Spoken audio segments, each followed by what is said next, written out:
ओम शांति। 18 जनवरी 1969। अव्यक्त बाप दादा मधुबन। 18 जनवरी 1969 पिताश्री जी के अव्यक्त होने के बाद अव्यक्त वतन से प्राप्त दिव्य संदेश। गुलजार बहन द्वारा। प्रथम संदेश। आज जब हम वतन में गई तो शिव बाबा बोले, साकार ब्रह्मा की आत्मा में आदि से अंत तक 84 जन्मों के चक्र लगाने के संस्कार हैं। तो आज भी वतन से चक्र लगाने गए थे।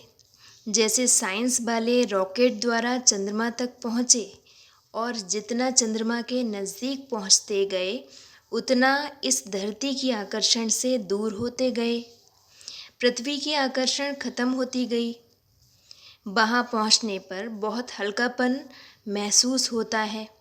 जैसे तुम बच्चे जब सूक्ष्म वतन में आते हो तो स्थूल आकर्षण खत्म हो जाती है, तो वहाँ भी धरती की आकर्षण नहीं रहती है। यह है ध्यान द्वारा और वह है साइंस द्वारा। और भी एक अंतर बाप दादा सुना रहे थे कि वह लोग जब रॉकेट में चलते हैं तो लौटने का कनेक्शन नीचे वालों से होता है, लेकिन यहाँ तो जब चाहें जैसे चाहें अपने हाथ में है। इसके बाद बाबा ने एक दृश्य दिखाया। एक लाइट की बहुत ऊंची पहाड़ी थी। उस पहाड़ी के नीचे शक्ति सेना और पांडव दल था। ऊपर में बाप दादा खड़े थे। इसके बाद बहुत भीड़ हो गई। हम सभी वहाँ खड़े ऐसे लग रहे थे जैसे साकारी नहीं लेकिन मंदिर के साक्षात्कार मूर्त खड़े हैं। सभी ऊपर देखने की कोशिश कर रहे थे लेकिन ऊपर देख नहीं सके, जैसे सभी बहुत तरस रहे थे। फिर थोड़ी देर में एक आकाशवाणी की तरह आवाज़ आई कि शक्तियों और पांडवों द्वारा ही कल्याण होना है। उस समय हम सबके चेहरे पर बहुत ही रहम दिल का भाव था। उसके बाद फिर कई लोगों को शक्तियों और पांडवों से अव्यक्त ब्रह्मा का साक्षात्कार और शिव बाबा का साक्षात्कार होने लगा। फिर तो वह सीन देखने की थी। कोई हंस रहा था, कोई पकड़ने की कोशिश कर रहा था, कोई प्रेम में आंसू बहा रहा था, लेकिन सारी शक्तियाँ आग के गोले समान तेजस्वी रूप में स्थित थीं। इस पर बाबा ने सुनाया कि अंत समय में तुम्हारा यह व्यक्त शरीर भी बिल्कुल स्थिर हो जाएगा। अभी तो पुराना हिसाब किताब होने के कारण शरीर अपनी तरफ खींचता है, लेकिन अंत में बिल्कुल स्थिर शांत हो जाएगा। कोई भी हलचल न मन में न तन में रहेगी, जिसको ही बाबा कहते हैं देही अभिमानी स्थिति। दृश्य समाप्त होने के बाद बाबा ने कहा, सभी बच्चों को कहना कि अभी देही अभिमानी बनने का पुरुषार्थ करो। जितना सर्विस पर ध्यान है उतना ही इस मुख्य बात पर भी ध्यान रहे कि देही अभिमानी बनना है। द्वितीय संदेश। आज जब मैं वतन में गई तो बाप दादा हम सभी बच्चों का स्वागत करने के लिए सामने उपस्थित थे, और जैसे ही मैं पहुंची तो जैसे साकार रूप में दृष्टि से याद लेते थे वैसे ही अनुभव हुआ, लेकिन आज की दृष्टि में विशेष प्रेम के सागर का रूप इमर्ज था।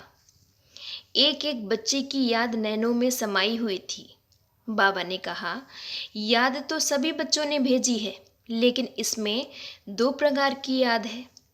कई बच्चों की याद अव्यक्त है और कईयों की याद में अव्यक्त भाव के साथ व्यक्त भाव मिक्स है।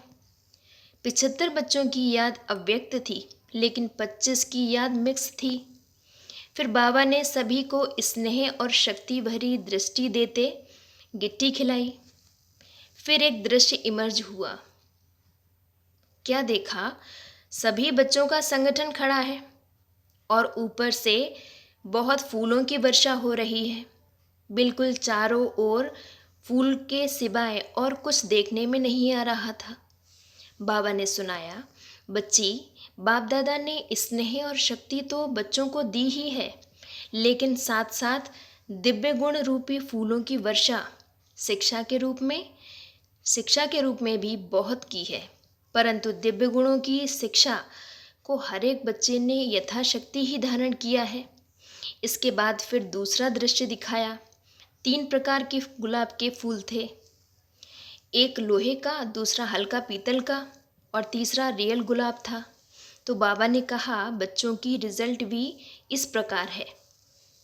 जो लोहे का फूल है, यह बच्चों के कड़े संस्कार की निशानी थे।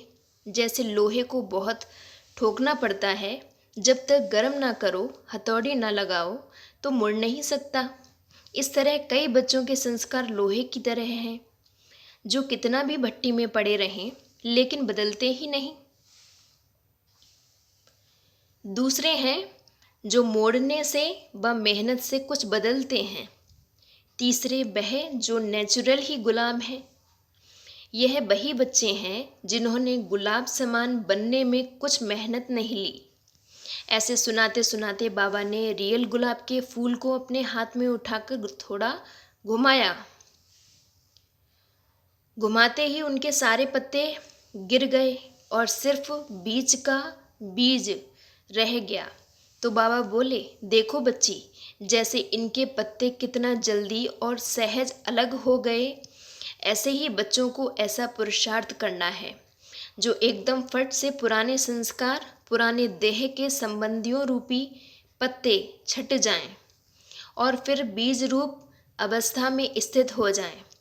तो सभी बच्चों को यही संदेश देना कि अपने को चेक करो कि अगर समय आ जाए तो कोई भी संस्कार रूपी पत्ते अटक तो नहीं जाएंगे। जो मेहनत करनी पड़े, कर्मातीत अवस्था सहज ही बन जाएगी या कोई कर्म बंधन उस समय अटक डालेगा। अगर कोई कमी है तो चेक करो और भरने की कोशिश करो। तीसरा संदेश, आज बाबा को मधुबन में आने के लिए निमंत्रण देने के लिए गई तो बाप दादा के इशारों से अनुभव हुआ कि आज बाबा का विचार नहीं है। इतने में ही बाबा बोले, अच्छा बच्ची, सभी बच्चों ने बुलाया है तो बाप दादा बच्चों का सेवाधारी है। यह सुनकर संकल्प चला कि बाबा ने अभी अभी ना की और अभी अभी हाँ की क्यों। दिल के संकल्प को जानकर बाबा बोले, यह जानबूझकर कर्म करके बाबा सिखला रहे हैं कि तुम बच्चों को भी एक दो की राय, एक दो के विचारों को रिगार्ड देना चाहिए। भल समझो कोई विचार देता है और तुमको नहीं जचता है तो भी उनके विचार को फौरन ठुकरा नहीं देना चाहिए। पहले तो उनको रिगार्ड दो कि हाँ क्यों नहीं, बहुत अच्छा, जिससे उनके विचार का फोर्स कम हो जाए। तो फिर आप जो उन्हें समझाएंगे वह समझ सकेंगे। अगर सीधा ही उनको कट करेंगे तो दोनों फोर्स टक्कर खाएंगी और रिजल्ट में सफलता नहीं निकलेगी। इसीलिए एक दो के विचार अर्थात राय को पहले रिगार्ड देना आवश्यक है। इससे ही आपस में स्नेह और संगठन चलता रहेगा।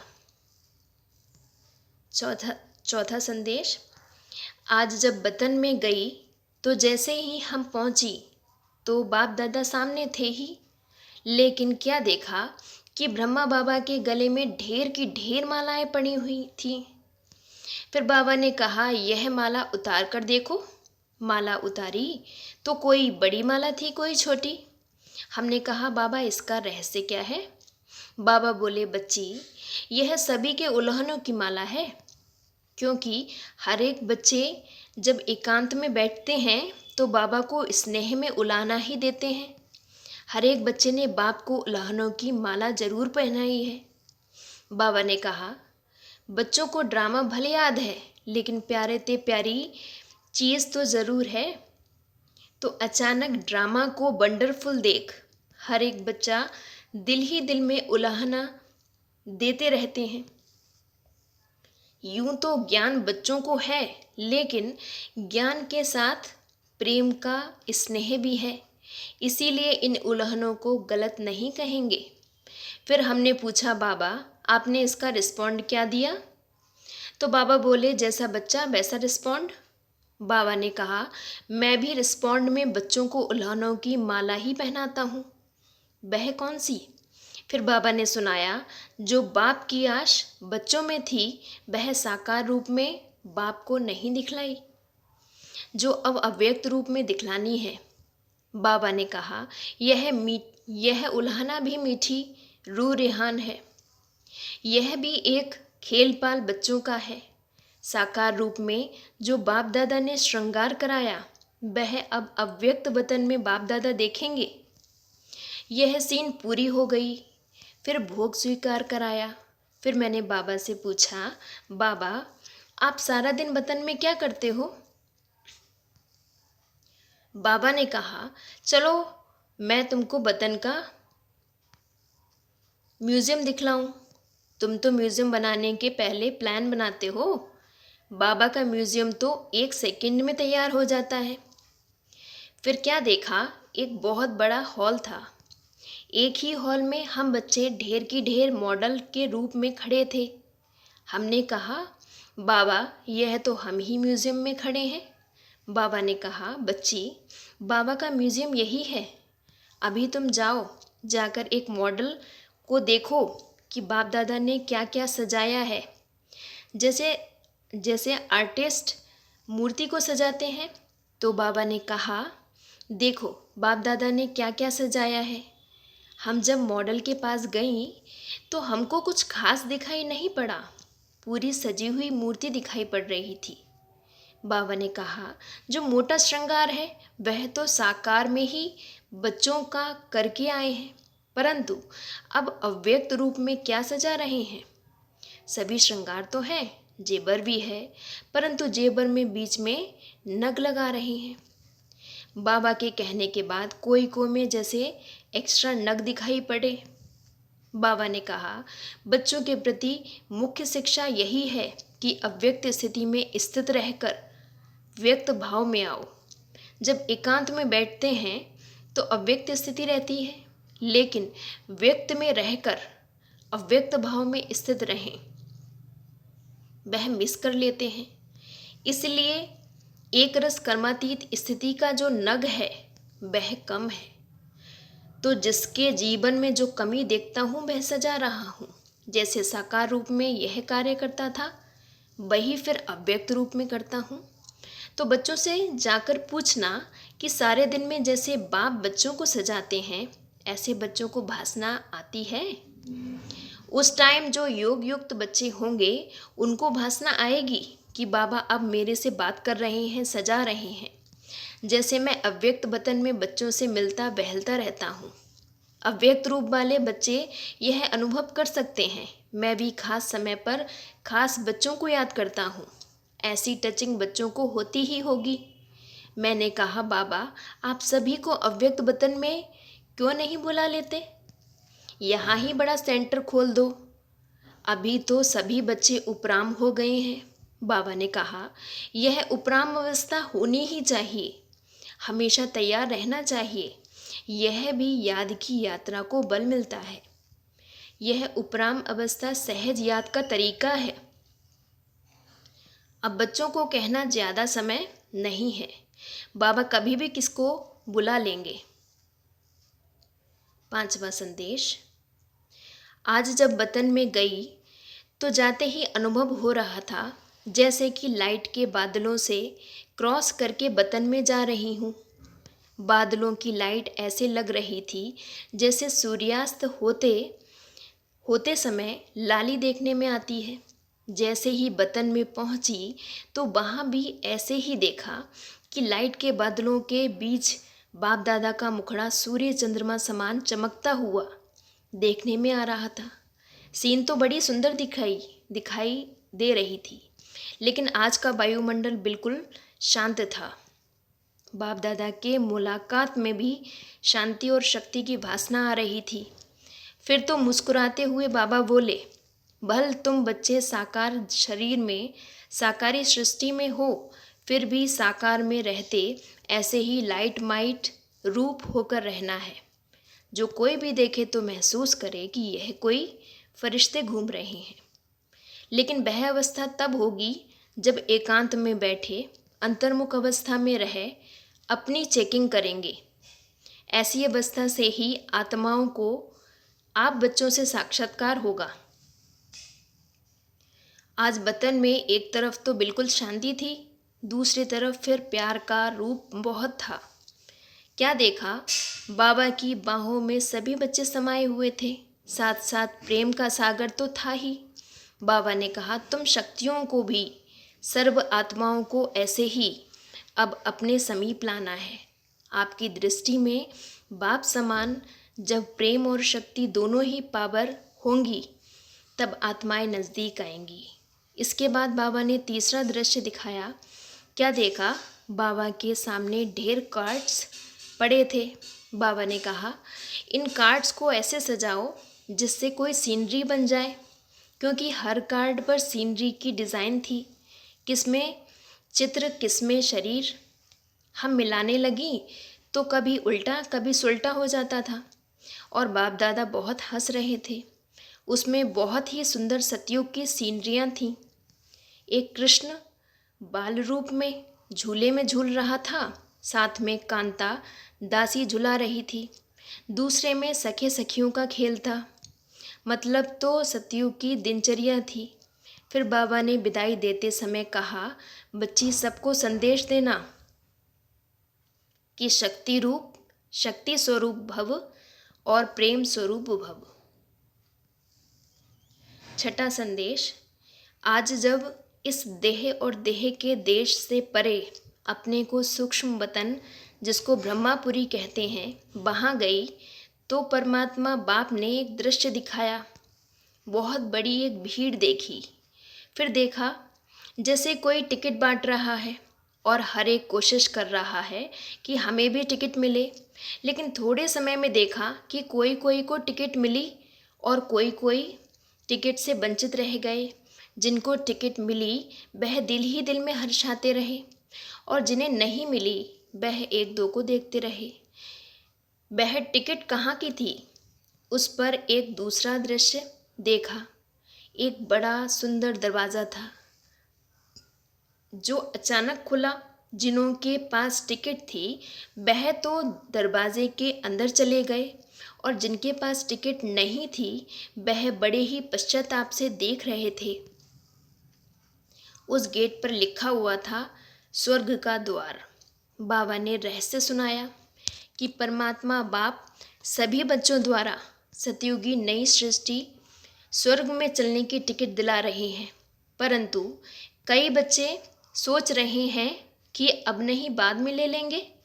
लेकिन ऐसे ना हो कि यह टिकट मिलना बंद हो जाए और स्वर्ग में जाने से वंचित हो जाएं। बाबा ने कहा, कई आत्माएं सुनती हैं, सोचती हैं कि यह कार्य क्या चल रहा है, तो बाप दादा बच्चों प्रति यही शिक्षा दे रहे हैं कि यह जो समय आने वाला है, आप जो अब सोच रहे हो, सोचते सोचते अपने भाग्य को गंवा ना दो। यह दृश्य दिखाया। फिर दूसरी सीन देखी कि नदी बह रही थी। उस नदी में दूर दूर से कई लोग आकर स्नान कर रहे थे। कई फिर वहाँ ही नज़दीक थे, लेकिन नहा नहीं रहे थे, बल्कि उनसे कई पूछ रहे थे कि नदी कहाँ है, हम जाकर स्नान करें। लेकिन जो नज़दीक रहने वाले थे उनको नदी में स्नान करने का महत्व नहीं था, और जो प्यासे थे उनको भी उस प्यास का मूल्य कम कराते थे। फिर बाबा ने कहा कि बच्ची, यह जो ज्ञान गंगा है, गंगा के नज़दीक वाले आबू निवासी हैं। दूर दूर से आकर तो इसमें स्नान करते हैं, लेकिन यहाँ वाले इस महत्व को न जान उनको टालते हैं। तो कहाँ ऐसे ना हो, इस भूल में रह जाएं, इसलिए बाप दादा के सब बच्चे हैं, भल आज्ञाकारी बच्चे नहीं हैं, फिर भी बच्चे तो बाबा के प्रिय हैं। तो बच्चों को बाबा शिक्षा देते हैं कि यह अमूल्य समय जो ज्ञान गंगा में नहाने का मिल रहा है, वह कभी गंवा ना देना। फिर थोड़े समय में देखा कि कईयों ने तो स्नान किया, कईयों ने जल को भरकर रखा, लेकिन कुछ समय के बाद नदी ने रास्ता पलट लिया, और जिन्होंने नहीं नहाया, न भरकर रखा, वह औरों से एक एक बूंद मांग रहे थे, तड़प रहे थे। तो बाबा ने कहा, यह समय अभी आने वाला है। फिर बाबा ने सभी बच्चों के प्रति एक महामंत्र की सौगात दी। बाबा बोले, एक तो मुझ परमपिता की याद में रहो और अपने जीवन को पवित्र और योगी बनाओ। यही बाप दादा ने स्नेह के रिटर्न में महामंत्र की सौगात सभी प्रति दी। ओम शांति।